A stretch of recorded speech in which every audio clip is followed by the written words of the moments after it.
Thanks for checking out the Brad and John Show podcast. This segment of the show is brought to you by John Combest's book, Stalking, Harassment, Internet Trolling, A Guide to Recovering and Rebuilding After Online Attacks.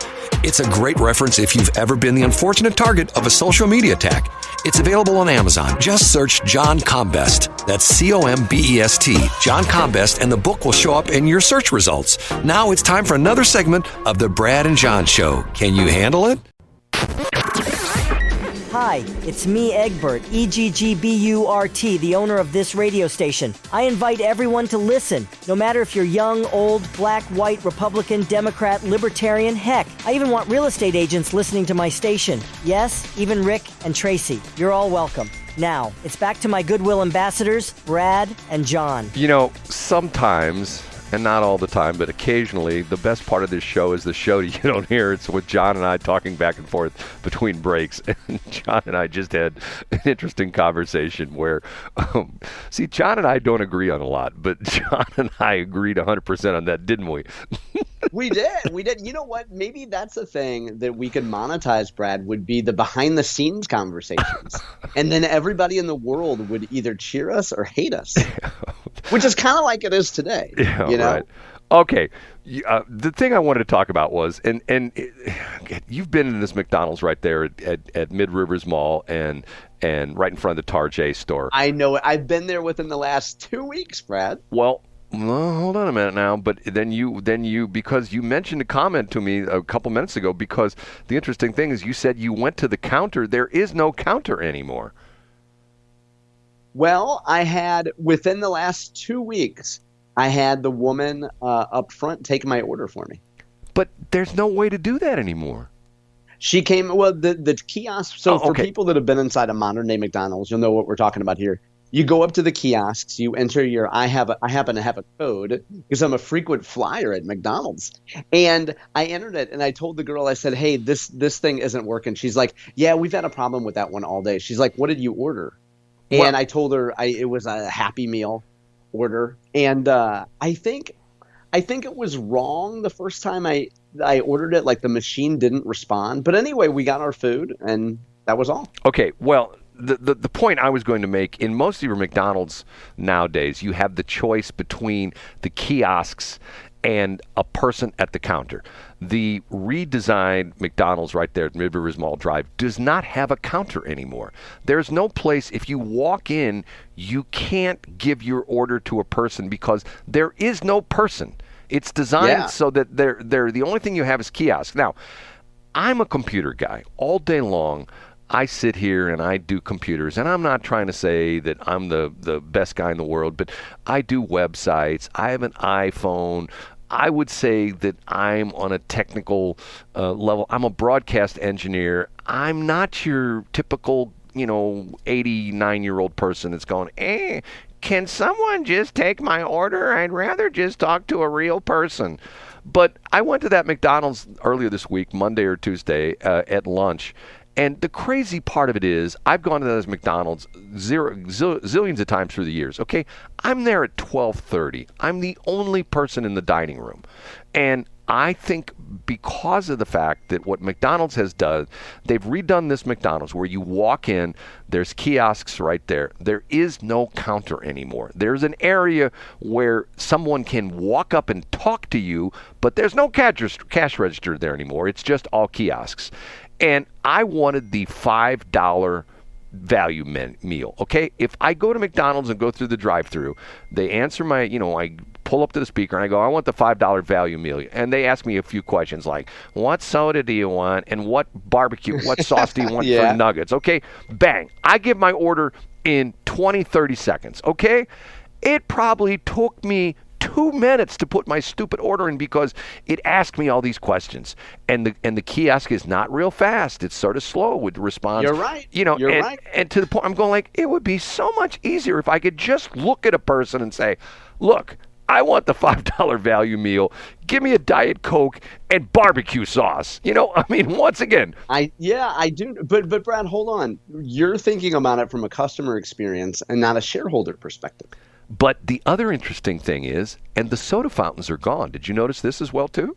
Yeah. So in other words, that location, at that location, you can't get a refill anymore. So in other words, they bring if you eat in the dining room, which I did, and once again, it's this goofy thing where you go through your whole order, and then it says take a table tent and put your number in, and I'm number 3, and I put in number 3. I'm the only person in the restaurant, like they're not going to find me. Oh, which customer is it? And they bring out your soda, and there's no way to refill it.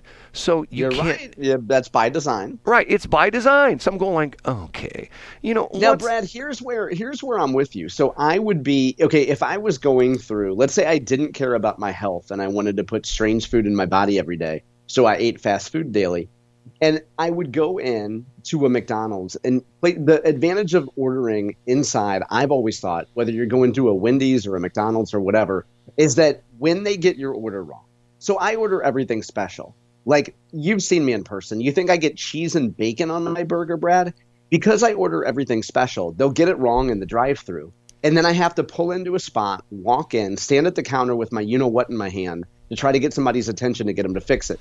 If I order in the store, when they pass it across the counter and I open it and it's incorrect, I could say, hey, I wanted this without cheese. Okay, hold on. But if I'm in the drive-thru, I'm just wasting my time. You see what I'm saying? I couldn't agree with you more. I had an experience a couple weeks ago at a Wendy's, and a Wendy's that I've been to many times. Okay, and with the weather the way it's been, sometimes, a lot of times I eat in my car, run the air conditioner. It's a little too hot. I'll just go inside. I go inside once again. It's lunchtime. I'm the only person in the Wendy's, and there's a kiosk. But when I went up to the counter, there's a kiosk, tablet, a big one right in front of the cash register. And it says on big letters, it says, I'm sorry, but this kiosk is out of order currently. Give your order to one of our crewmates or whatever it was. So as a lady, I think she was the manager, and she sees me standing there and she yells, hey, put your order in the kiosk. And I said, I would if I could, but it doesn't work. And she says, yeah. It works. And I go, no, it doesn't. I said, come here and look at it and tell me how I'm supposed to put an order in when it tells me the kiosk is not operating, and ask one of the crew members to take my order. So she begrudgingly, sort of tromps up, from behind, looks at the kiosk, and she grunts, and she walks behind the counter, and literally she takes her keys, which has her card on it that she swipes in the register to turn the register on. She swipes the card through the register and throws her keys on the floor and she says, okay, what do you want? And I'm going like, well, excuse me for living. Yeah.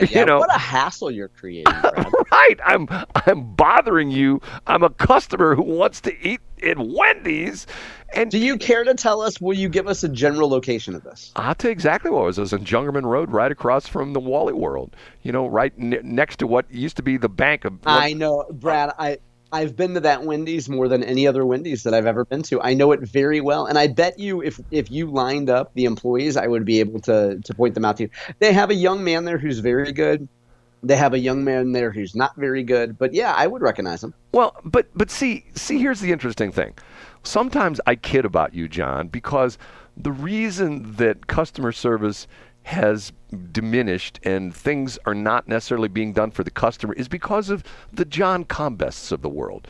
And people who care about their financial future and don't want to employ people to stand around for 50 minutes out of an hour doing nothing, but 10 minutes servicing Brad Hildebrand. Gee, that's a great economic proposition. Go ahead, Brad. In other words, John is one of these guys that he doesn't, he looks at the core competencies of a company and goes, I don't really care about, the fact that they have a good hamburger. I want my stock price to go up. Matter of fact, I think they should be serving dog food instead of beef. And people will buy it. Yeah, absolutely. And nobody will know the difference, and my stock price will go up. Once again, that's the whole. Hey, we know that I'm the problem. Now, Brad, wouldn't you point out that there's some companies in the fast food space who do it well? I'll give you an example. My offspring love Chick-fil-A, and I love the Chick-fil-A experience. And I might pay $15 to get a sandwich and get one child, let's say, a kid's meal, So that might run me $12, $15. But the experience, the order's always correct. Well, the people are clean. They smile. The order's always right. I'll give you an example. It's funny you should mention that. I'll give you an example that's right next to your Chick-fil-A down there in Chesterfield Valley is Culver's. Culver's is another one. Usually the greatest service. Yeah, usually very good customer service. And at times I'm thinking to myself, and most of the time they're young kids in there, and they're polite, they're well groomed. There's no piercings, there's no tattoos, and I'm thinking to myself, where do they get these kids from? Are these kids like? Hey, now I'm going to sound like Brad Hildebrand here. So pardon me, Brad. I'm going to sound like Brad Hildebrand. What do Chick-fil-A and Culver's have in common? They're owned by Christians. Yes, and they are. Well, I don't know if Culver's is Christian, but I do know they're both private. So if we haven't discussed this in several months, Brad. If you work at Culver's and you're focused on the company's core business, you don't have to get on a call every 3 months with your CEO and your CFO and your marketing lead and whoever and report to a handful of analysts or dozens of analysts why you're making the decision quarter by quarter. You report internally, your numbers are private, and you don't have to meet quarterly expectations. And I know I sound like Brad Hildebrand there, but the Culver's experience and the Chick-fil-A experience is radically different than you get from a McDonald's or any other QSR. John, you're making my point, and it's guys. I know I am. It's guys like you who, and once again, I'm not. See, the interesting thing, the juxtaposition of this is, John is not only an investor, but he's also a customer. So he sees both sides of the equation, and that's interesting. You bring up the fact that both Culver's and Chick-fil-A are privately held, so they're not under the gun of some corporate raider like Carl Icahn, who's going to come in and buy up all the stock and says, "Is he still alive?" Oh yeah. Oh, wow, Very okay. much so. Okay, two things to finish out the store real quick. I saw this video, and I thought to myself, this is unbelievable. This happened in Oakland, okay? There's a woman, her name is, let's see what her name is. I can't see if I can find her name here. She's an Asian woman. Her last name is Wang, Charlene Wang. I bet it is. She's running for city council. She's a candidate for city council, and she had a fundraiser where she got a bunch of cash, and she put it into one of those canvas bags, an orange canvas bag, and she's walking back to her home, and a homeless lady grabs the bag, rips the bag from her arm, and won't give up the bag. And they have a confrontation with the homeless woman. And the interesting part of the story is that she's running for city council. And once again, I don't know if she's a defund police or not, but the article talks about it. And there's video of this. It's bizarre. Obviously, the lady who stole her bag is got some mental deficiency or something like that. They confront her. And at one point in time, this Charlene Wang, her campaign assistant, is bargaining with this woman and saying, look, I'll give you $100 because she doesn't know what's in the bag. She doesn't realize there's $1,000 in cash in the bag. Yeah. And the guy is bargaining with her. He's holding up a $100 bill. I'll give you $100. Please give me the bag. And she refuses. They call 911. Guess what? Nobody ever shows up. And the reason for that is the Oakland Police Department said at the time that she was call number 257 in the queue as far as, for service, and that they couldn't dispatch somebody out there. Okay, how bad is it that, that stuff like this happens and nobody says anything anymore?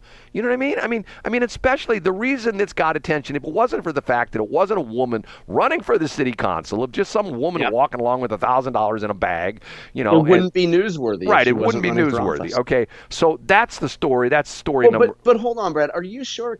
Are you sure it's not Oakland Avenue? No, it's not Oakland Avenue. It's not Oakland Avenue in St. Louis? Because that sounds like something that would happen in St. Louis. Okay, now, here's the other one. Story that I've heard last couple of weeks. The people in New Jersey are complaining because of the fact that their utility bills, specifically their electric bills, are doubling, in some cases more than doubling. You know what part of the reason for this is? Does it have to do with solar? Well, Governor Murphy has this thing where he's a Democrat, so it's the green agenda, And Ooh, what I like it. They're cutting some of they're turning off some of the generating power generation stations, which some of them, I think there's one of them they're shutting down, which is nuclear. And the other problem is in New Jersey, at least 50% of the electric comes from natural gas. And once again, that's a fossil fuel. So the governor is upset about this. So what are they going to do? How are they going to? And it's interesting. There are people talking about my electric bill went from $350 a month last year to $700 this year. So what's the governor suggesting? They're going to give everybody who complains $250. Oh, that's nice. So, and once again, you read this expert, and he says, "Hey, it's real simple. Supply and demand. Supply is going down, demand's going up. And somebody in the New Jersey government even said, this is going to make it tougher for us to convert to electric cars." I will say, no S Sherlock. You know what I mean? I mean, it's to the point where what don't they get? You know what I mean? I know. Hey, listen, though. If I was listening to this and I worked for Ameren, I'd be booking a flight to New Jersey, and I would go pitch them on the fact they just got to put a couple solar panels on. No. Why haven't they thought of that? No. You miss. I'm with you. If I was Ameren, I'd be sitting here thinking, well, I'm going to fly to New Jersey. I'm going to figure out how we can double our rates. Yeah, that's exactly if they're doubling their rates, because we're a publicly traded company. Our stockholders would love this. We'll double our rates. John Combest will call us up and say, hey, even though my electric bill's doubled, but my stock tripled. Thank you, Ameren, right? I'd be buying, this is not financial advice, I'd be buying Ameren and any other utilities on weakness after NVIDIA's earnings, which are bring down the market a little bit. I'd buy XLU or AEE as Ameren. I'd buy utilities on weakness. In this interest rate environment, the guaranteed return in utilities, at least for the next few months, is going to outdo anything you have. Not financial advice, by the way, Brad. XLU and AEE for Ameren. That's John Combest, the guy who's responsible for the crappy service at McDonald's, because he's probably a stockholder of McDonald's. Yeah, I don't own a McDonald's. In fact, I'd be short McDonald's right now. And Brad, tomorrow I'm going to be doing the first 2 segments of the car with a beautiful co-pilot. So just heads up, I'm going to be on Skype on my phone. Okay. And then the last segment is going to be a very special segment. A very special segment. Yeah. Okay. Thanks for checking out the Brad and John Show podcast. This segment of the show is brought to you by John Combest's book, Stalking, Harassment, Internet Trolling, A Guide to Recovering and Rebuilding After Online Attacks. It's a great reference if you've ever been the unfortunate target of a social media attack. It's available on Amazon. Just search John Combest. That's Combest, John Combest, and the book will show up in your search results. Now it's time for another segment of the Brad and John Show. Can you handle it?